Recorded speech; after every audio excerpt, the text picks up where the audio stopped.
Oil rate, ముడి చమురు ధర బ్యారెల్ $110 నుంచి $120 వద్ద ట్రేడ్ అవుతుండడంతో దాదాపు 3 సంవత్సరాలకి గరిష్ట ధర ట్రేడ్ అవుతుండడంతో నార్త్ కంట్రీస్ ఏవైతే ఇప్పుడు మిడిల్ ఈస్ట్ దేశాల యుద్ధంలో పాల్గొని హర్ముజ్ జలసంధి మూసివేయడంతో యూరోపియన్ దేశాలు పెట్రోల్ బంకులు, గ్యాస్ స్టేషన్ల వద్ద బారులు తీరుతున్నట్టుగా తెలుస్తుంది.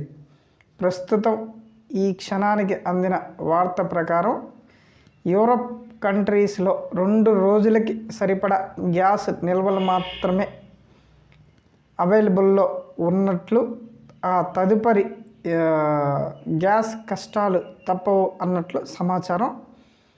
ఇదే కనుక నిజమైతే యూరప్లో బ్యారెల్ ధర 150 నుంచి 180 దాకా ఎగబాకే అవకాశం ఉన్నట్లుగా మీడియా వర్గాలు ఉటంకిస్తున్నాయి.